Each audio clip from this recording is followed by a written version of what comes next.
Welcome once again to the complete free Flutter course presented by yours truly, Ovidus Mensurum. So, first of all, I'm sure you guys have noticed I don't have as much time as I did before, so I haven't been able to record one of these videos for a while. But as I mentioned previously, I do still want to complete the entire tutorial.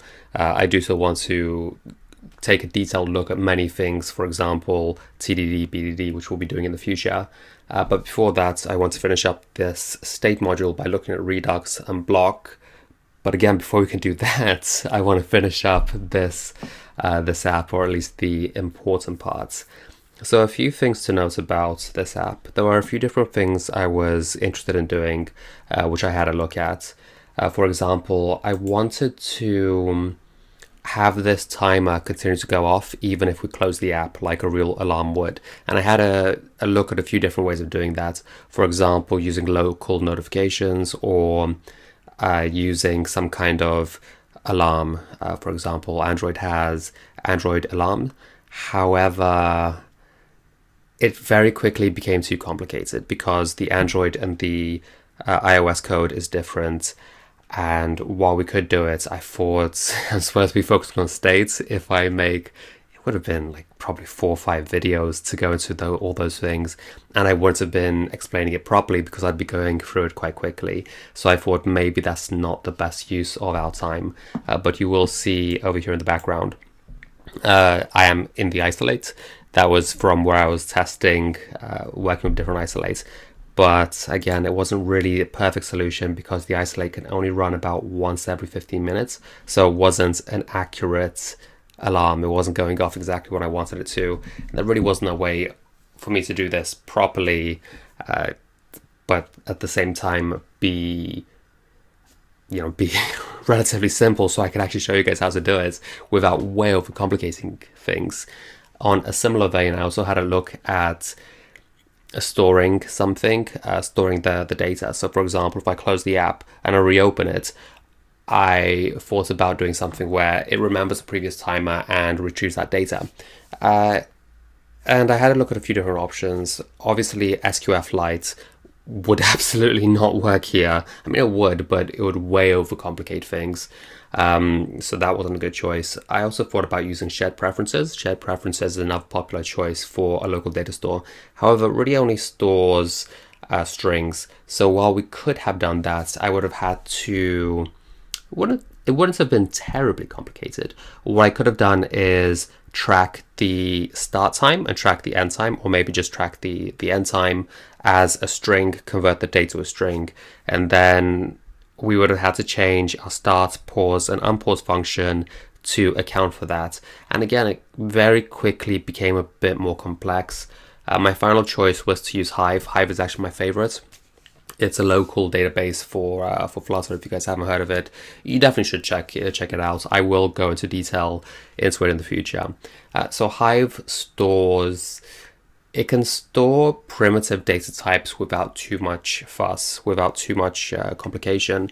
And Stopwatch is it comes with Dart, so I was kind of hoping maybe I could use the stopwatch in Hive without having to make a custom model. However, it turns out they only support the primitives. Well, they also support some other data objects such as datetime, but they do not support stopwatch. So again, we could still use it by doing something like actually making a custom Hive model.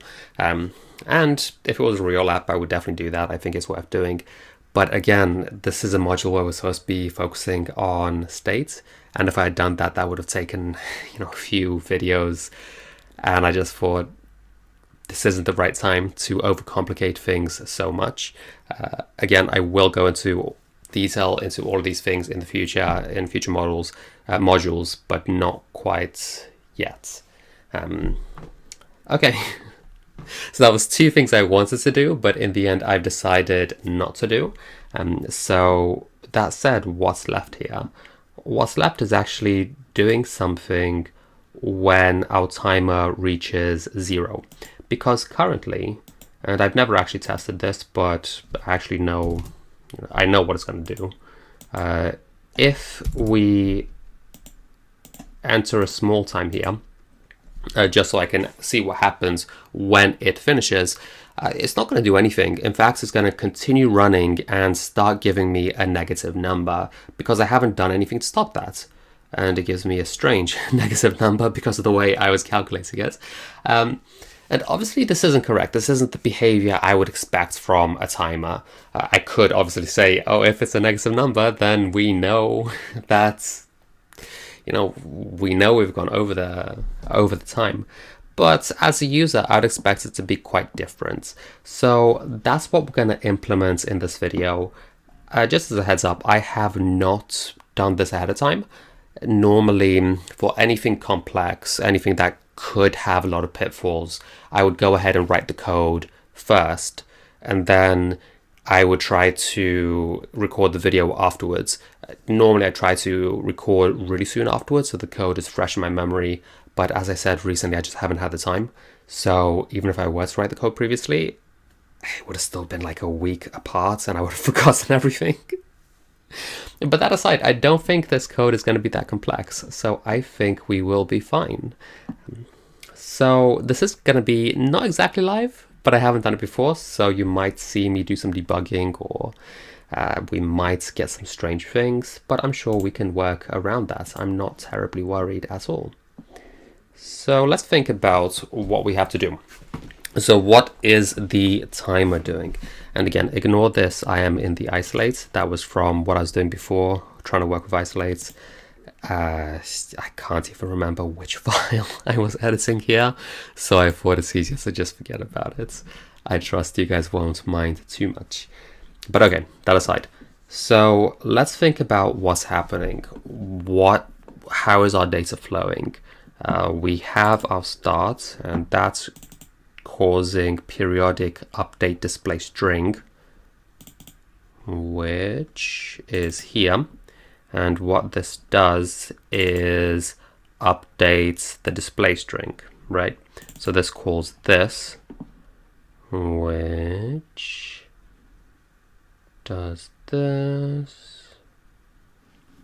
So what we can do is we can either have some kind of check towards the beginning of update display string, or alternatively, we could try to cut it off a bit early and go into periodic update display string.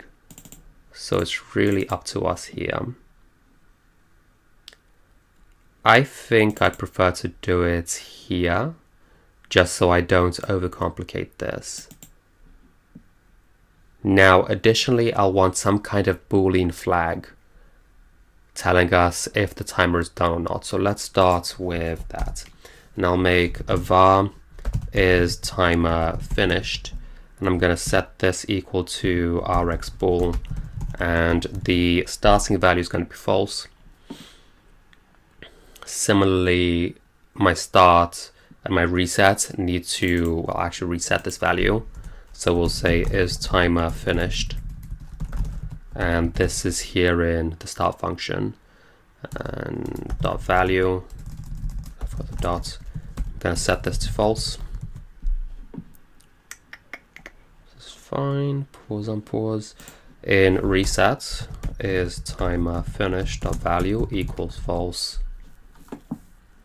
And by the way, guys, at the end of this video, let me know in the comments down below what you think of these more relaxed coding videos when I haven't, edited it a lot, when I haven't, done the code beforehand. Because for myself personally, sometimes I enjoy seeing stuff like this from other people, because when I'm watching other coders, other tutorials, they get everything almost perfect.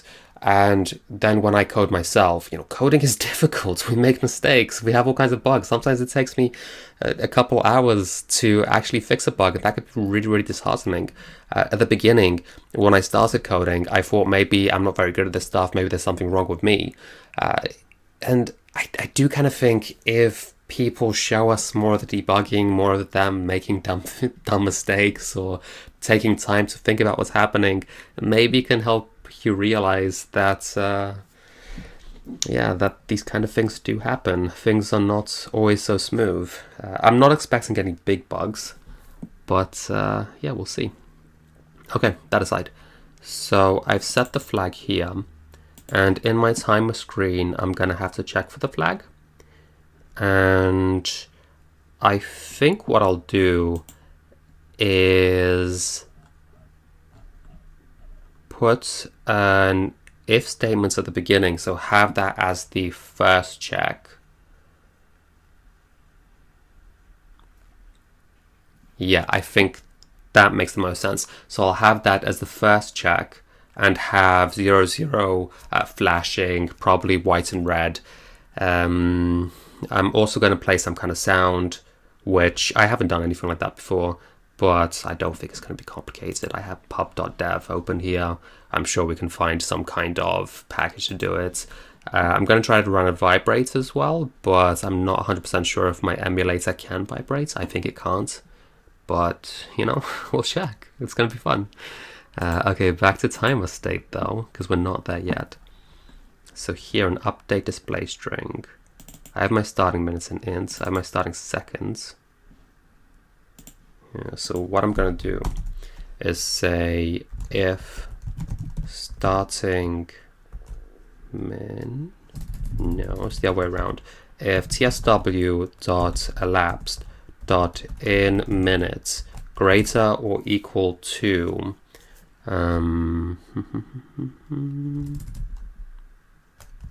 greater or equal to tsw dot starting min, and what am I checking?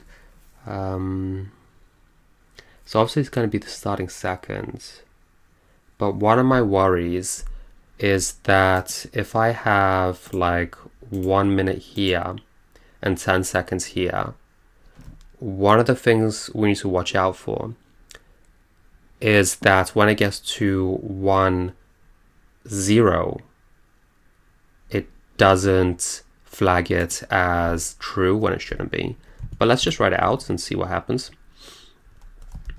tsw.elapsed.in seconds. I did that the wrong way around.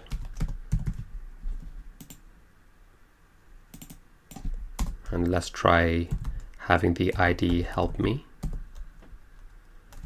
Greater or equal to start sec, like that. And then we're going to do something. So let's think about this for a second. So if I'm supposed to have 25, if I'm supposed to have 25 here, and so that's how much is gone. So this is going to be true if 25 minutes have gone past. So I'll write it out for you guys.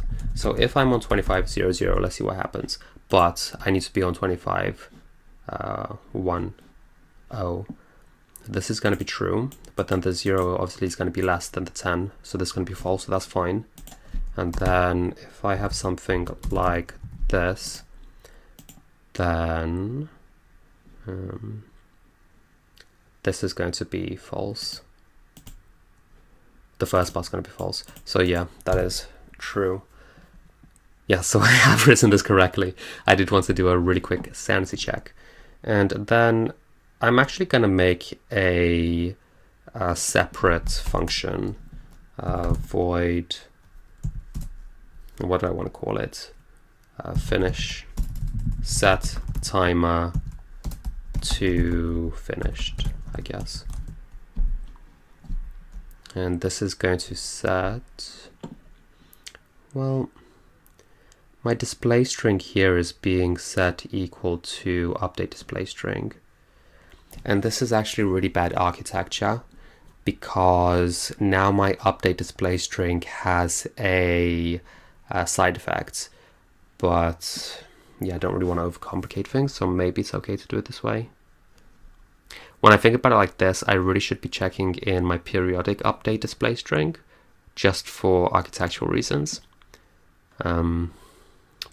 But yeah, I think I'll do it like this for now. Okay. So when I set the timer to finish, and again, this is going to return my string, right?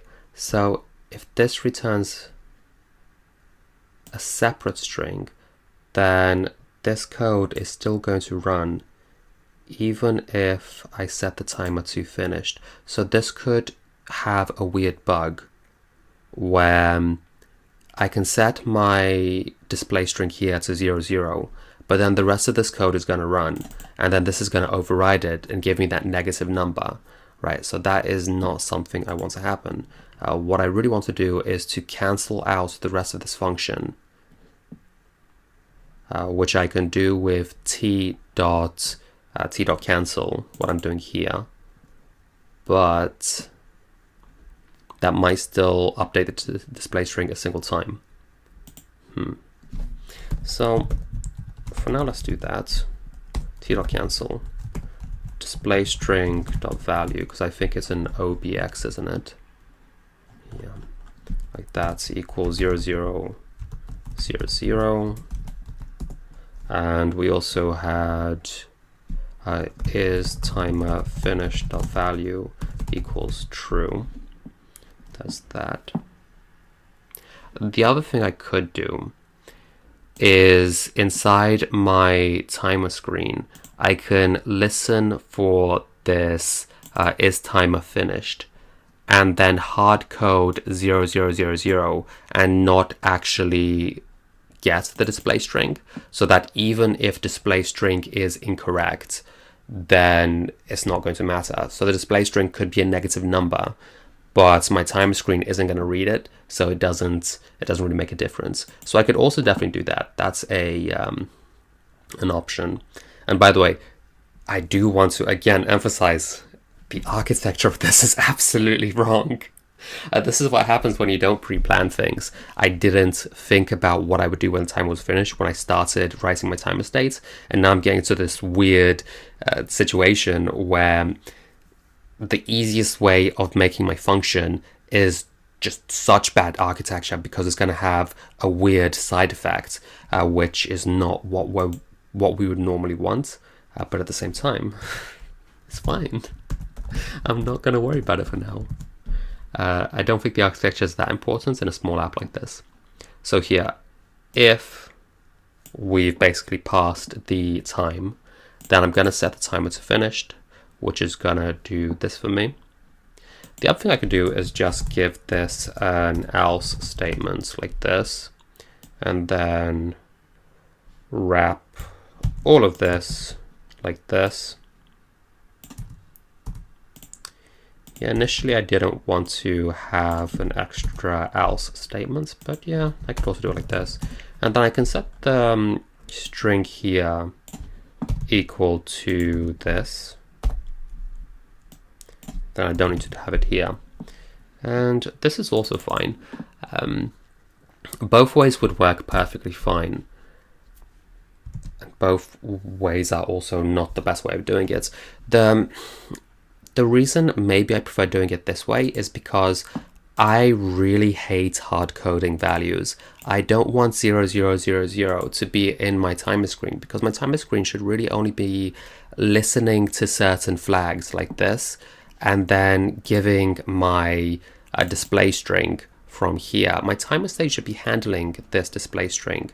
My timer screen should not have access to that kind of logic, because if I do something like that, then debugging is going to be such a nightmare. Honestly, imagine if this app becomes really big and I have this hard-coded in my timer screen. Well, normally with clean architecture, all of my modifications to the data should happen in my state. And let's say I'm not getting this in the right place.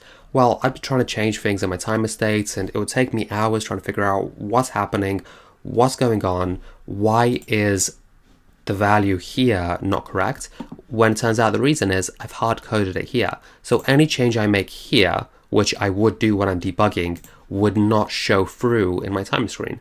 And that would just be such a nightmare to debug. Until you guys have gone through something like this, I don't think you'll understand what I mean. But believe me, it's not a good thing to hard code a string in the screen here. But okay, so I have this, and I've set my Boolean flag here.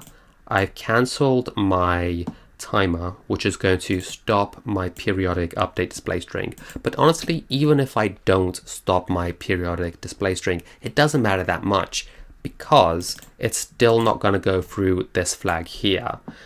But of course, I'm using extra processing power and memory, and that is not great.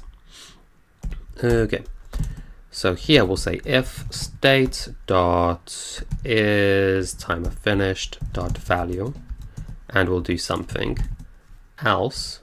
We'll do everything else, right? And what do I want to do? I want to have, so I'm just checking the way I did it here.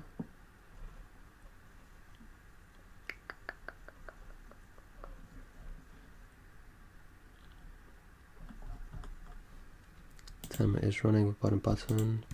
I want to see exactly how I did it here, because I want it to look quite similar. I had a container with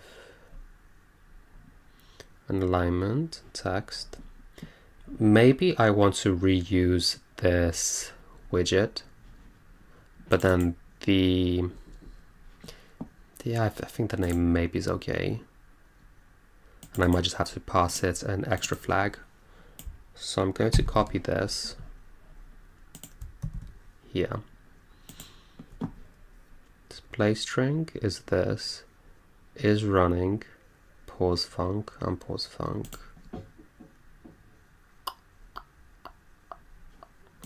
And let me see, what am I doing here?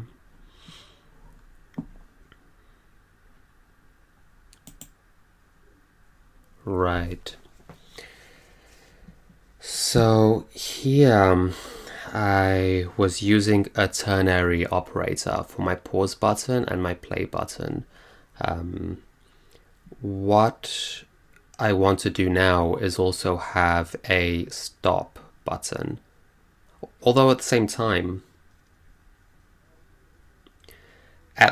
time I could just use the reset as a stop, because actually if I had a stop button, it would basically be doing the same thing as reset anyway. I think it would look nicer on the UI if I had an actual stop button, but okay. Okay, so I'm not going to use this after all. Instead, what I'm going to do is just copy the relevant part here, which is the container, and I'll copy the expanded as well.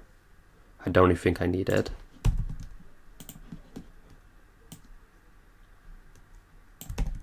I'm really curious what you guys think about seeing me code like this, because again, normally when we're doing the tutorials, we're just like pumping out the code, it's going so smoothly, but that's not what real coding is like. It's more like this. Display string will be state.displayString.value. Color is going to be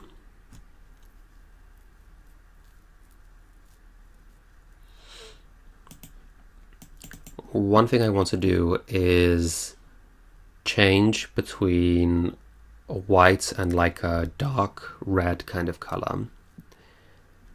And the best way of doing that would be to have a different periodic function in here, similar to this, with just every 1 second, or less than a second, every half a second is going to switch between the two colors. And so I'm going to go into main.dart, and I have my primary color, accent color. Do I have an arrow color? I do. Colors dot red. That's an ugly red. Let's see. I don't really want it to be too bright. I could use red 900. Although honestly, I'd rather have maroon color code. Because it's not actually an error, I don't want it to be really in your face, if that makes sense. I want it to be darkish. And I'm not actually using a hex. I want to use the other one, but I can get it afterwards. Let's use rosewood.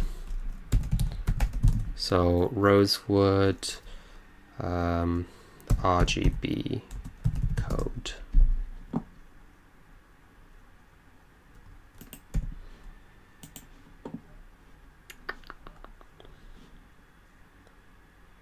Okay, so this is the code.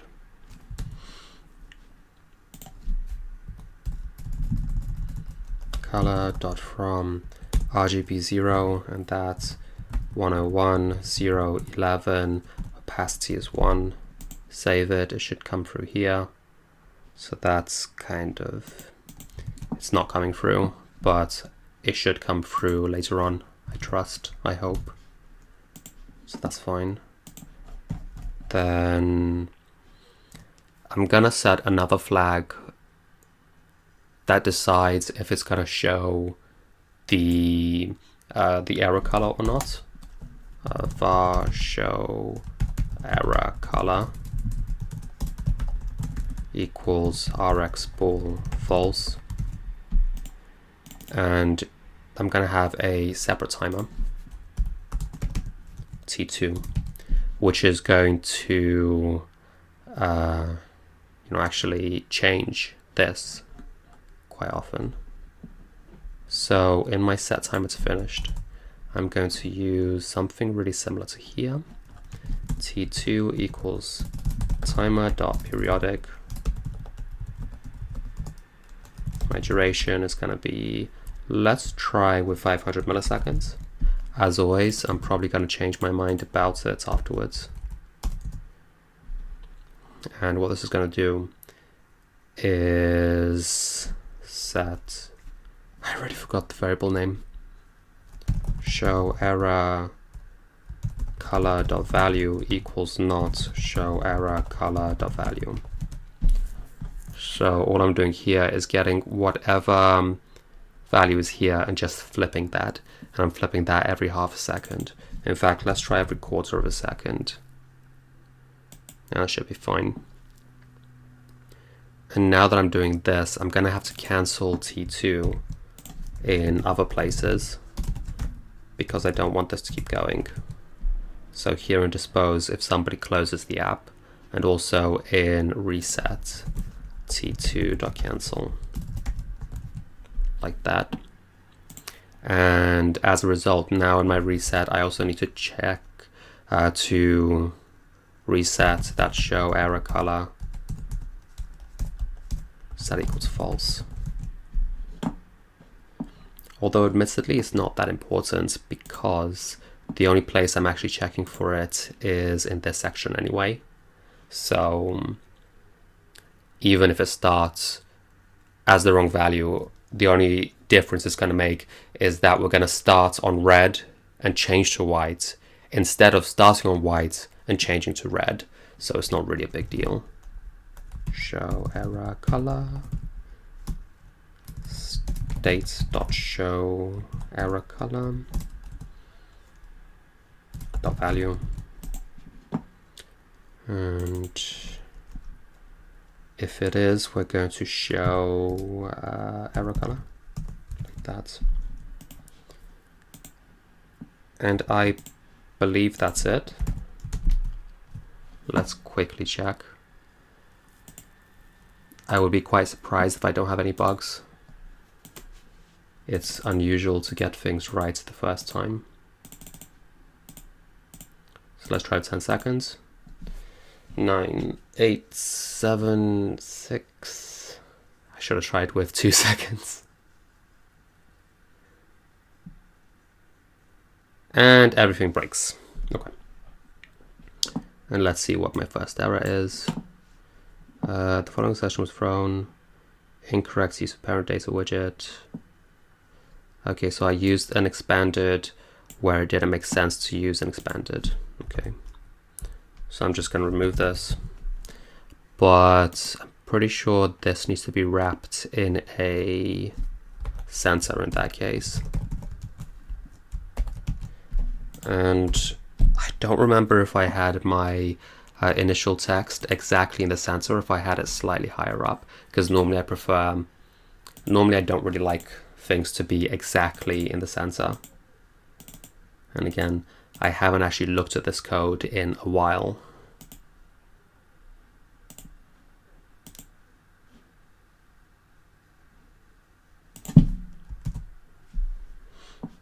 Because I don't have the zeros here. I do need a number. So one thing I could do is set a check here and say if it's empty, recognize it as 0. So a lot of small things we could do to make our app better. Yeah, it's not centering where I expected it to center. And I think that's flashing. What do you guys think? Is it too often? Let's try it on 500 to see if it looks any better. Go back to timer. Set 0 here.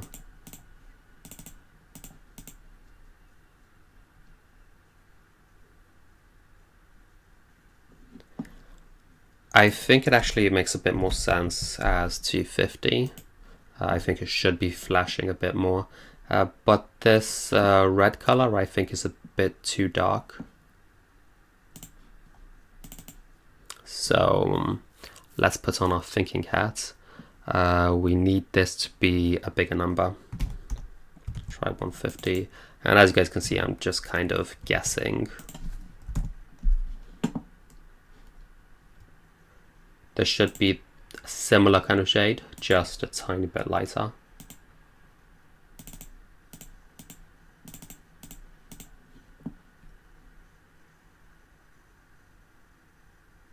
Yeah, that's fine.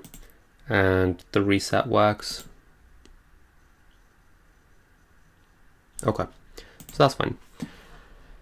Now let's figure out why my thing is so far to the bottom. This is why, because I just copy pasted this and it had an alignment of, and I believe the reason I did that is because, as I mentioned, they were not exactly in the center.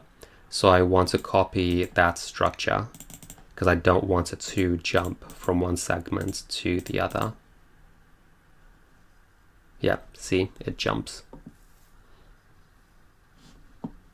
So I'm going to check the structure I had here, and I'm going to copy that structure.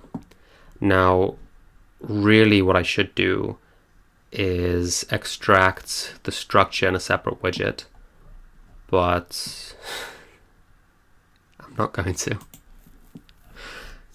This is not a production level app as a result. Okay, so I'm in my timer screen, and here I have 2 expanded. So I have column, 2 expanded, both have flex of 1, and this has the alignment of bottom center. So I need to do the same thing in here. This first of all can be removed. I don't need it anymore. Instead, I'm going to wrap this with column. And this is going to be wrapped with an expanded. This flex is 1.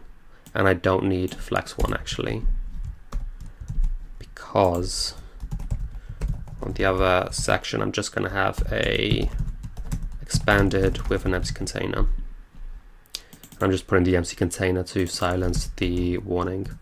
So now I can do bottom center here, and that should make it the same.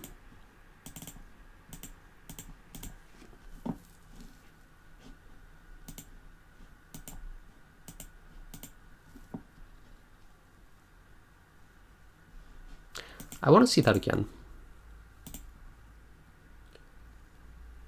This does not have that extra 0, which is interesting, because I never noticed that before, but I would really want there to be 2 zeros here all the time. So that's going to be in here somewhere. All of this needs to be pad left 2 0. Needs this.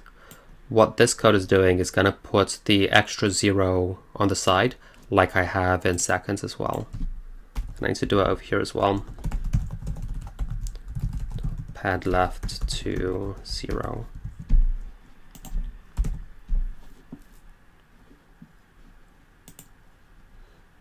Let's try again.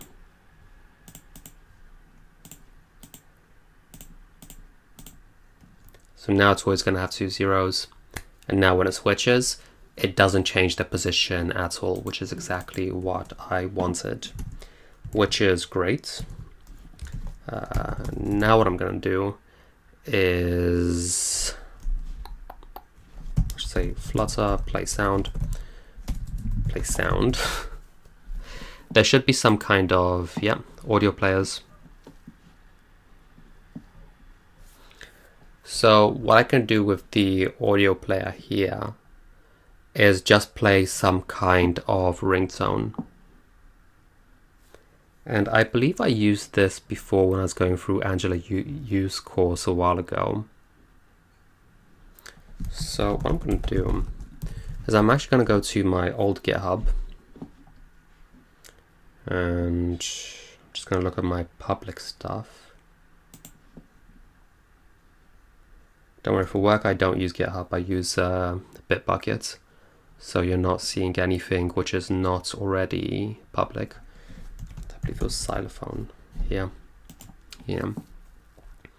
So this was an app which Angela Yu made for her course, and of course I went through it.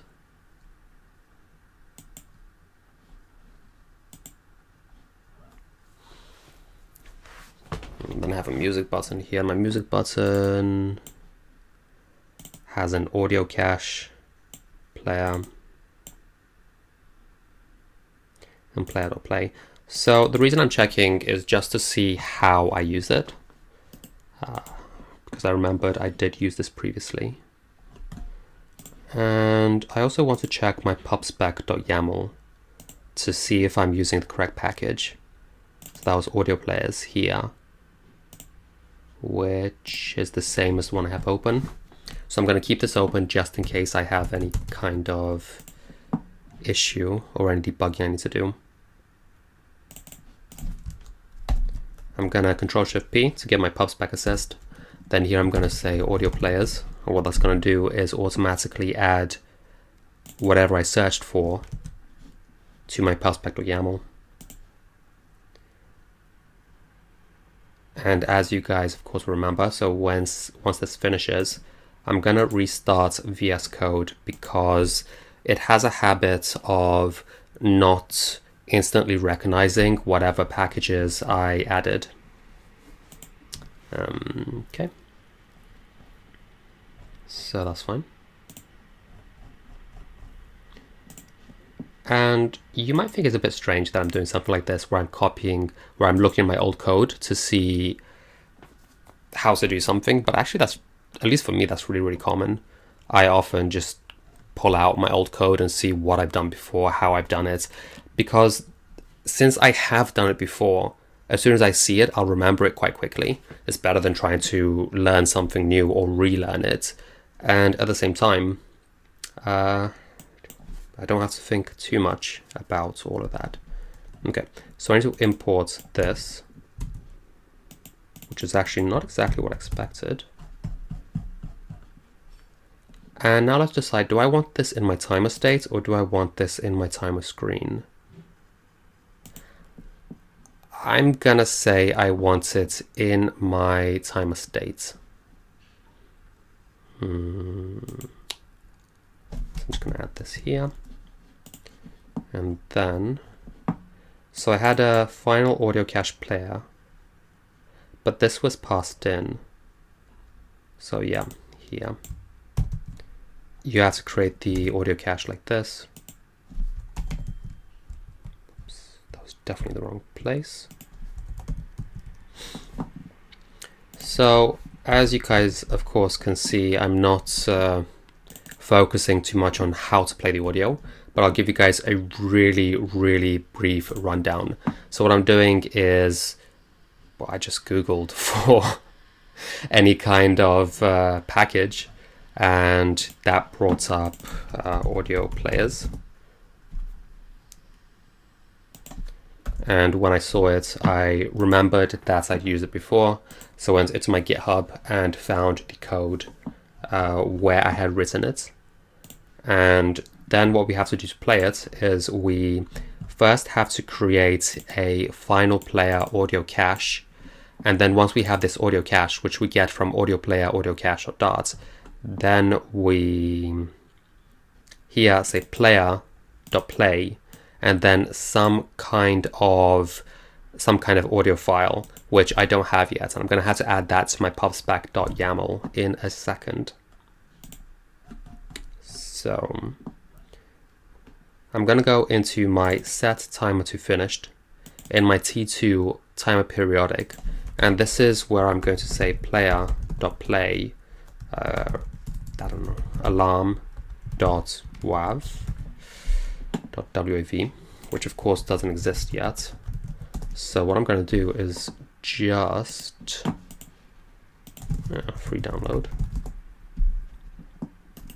and see what kind of comes up and how it looks.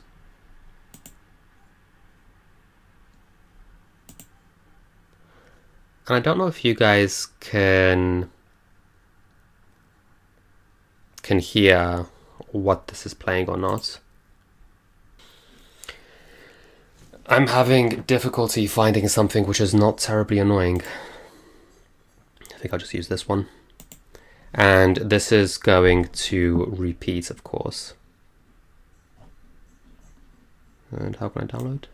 From here.wav, save.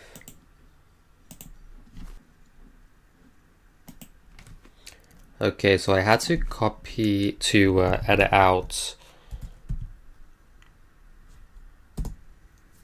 the part where I was actually finding the file because it had my passport over there, so I couldn't have that on file. What I'm doing now is I'm just going into my Flutter timer and creating an assets folder and putting this here, and then I'm going to rename this to alarm.wav. Wave, whatever you want to call it. So now it has that name which I was searching for. Going back here. So now I have the same name I do here. And I just have to add that to my assets, which of course is here.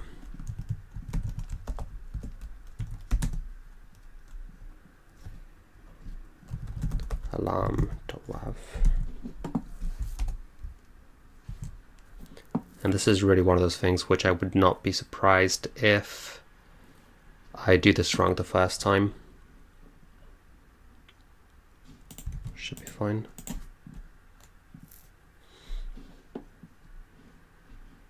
Okay. So back into my state, I have this here. And let's try, see what happens.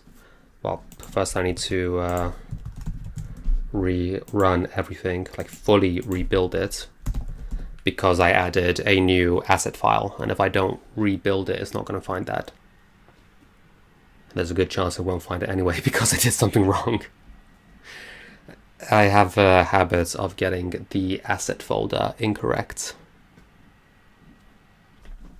Okay, so I finished rebuilding everything. I'm gonna cut out the wait for the rebuild as well. And let's see if this is doing what I'm expecting it to do.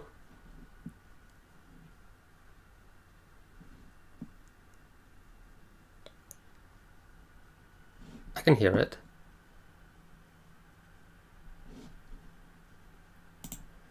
Again, I don't know if the screen recorder I have is getting the sound as well.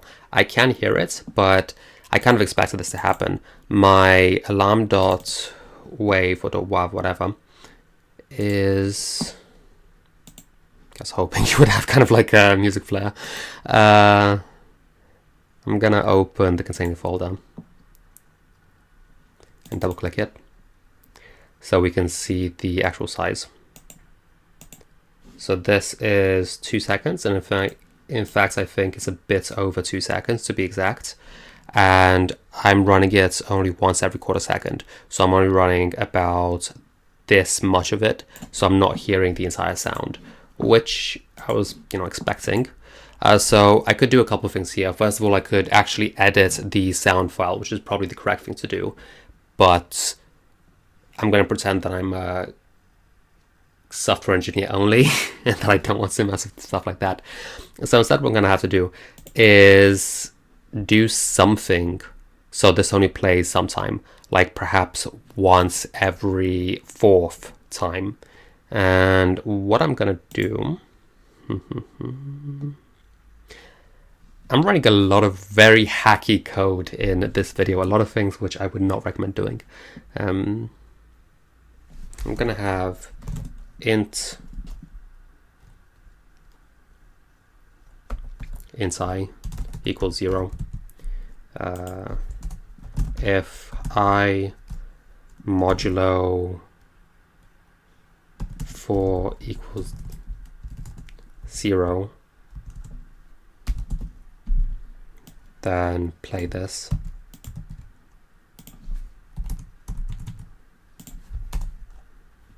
And I can start on 0, I++. Right. So this is quite hacky. What this is doing is this will only play the sound every 4th time this function runs. So currently this is running at a duration of 250 milliseconds, so once every quarter second. So that means this is going to play once every second. And I know the total file is 2 seconds long, but I think there's a lot of empty space at the end. So we're going to try it like this, but I might have to change this to 8 or even 10, but we will see how we feel. Let's try.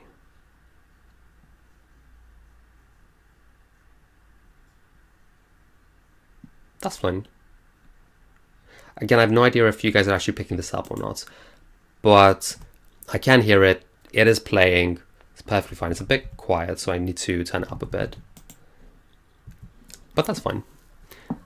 I haven't looked too deeply at... So it does have the volume. I wonder...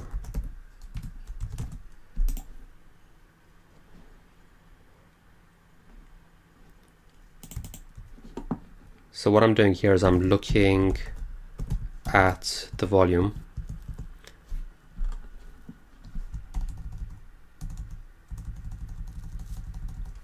Okay, it doesn't really tell me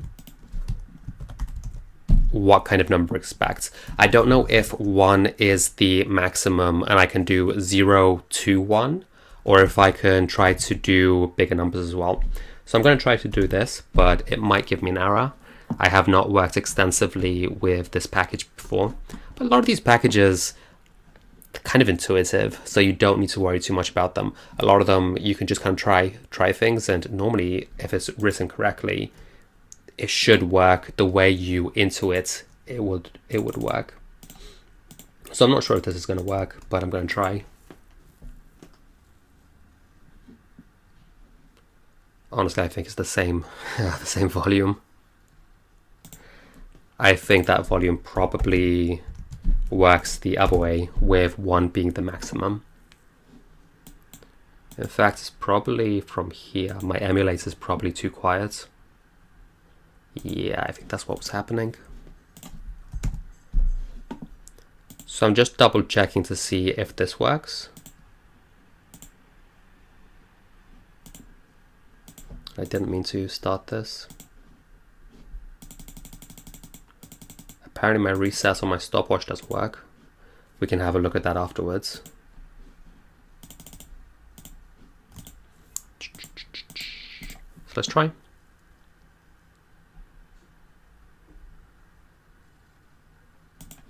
So even though I changed the volume here, it's now coming louder because I increased the volume here.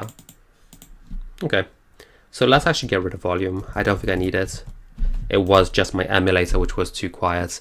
I don't really like the alarm that much, but I also don't feel that our time would be very well spent trying to find the perfect alarm sound. So I'm just going to leave it like this. If you guys do want to make your app a bit better, I would recommend trying to find an alarm which you really love. You saw what I did is I literally just went to Google, typed in, alarm.wav, which I wanted to call it, and I just chose the first result. So it's not, I didn't take a very good, very close look at that. But, if you do want to get something better, go ahead and do that. But in the meantime, our app is actually pretty much finished. I have not made anything in the option screen because I can't think of any good option I want to have. But our timer is now working correctly. It rings, it stops when it should stop. The reset works here. Apparently I didn't make the reset in the stopwatch screen. I didn't realize. Let's have a really quick look at that right now. I thought I had done that, but apparently I hadn't. In reset, I did not notify listeners. That is why that was not working. Remember that in my stopwatch, I was using provider, and provider needs to notify listeners. For my timer, I was using getx. Getx does not require a notify listeners. Okay, and I also need to update is started to false. Started equals false. And apparently this was a private method. So let's try again.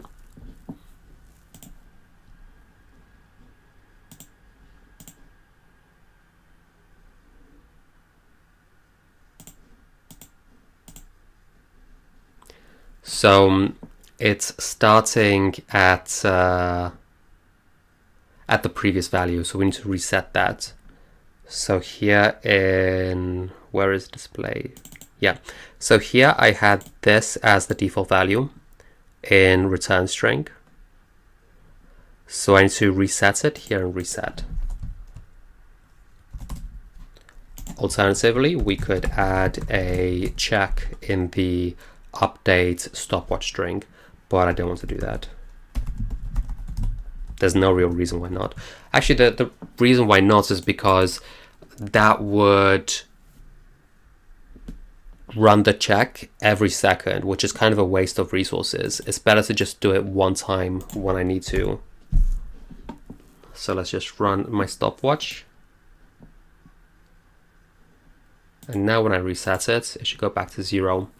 So that's correct. So my reset now works. My timer does what I expect it to do.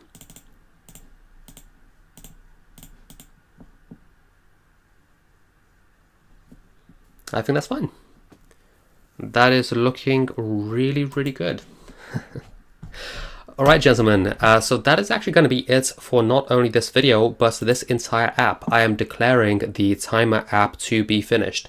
I leave it up to you guys to change anything in the option screen if you want to, or if not, maybe you can just get rid of the screen. Up to you. You can do whatever you want here.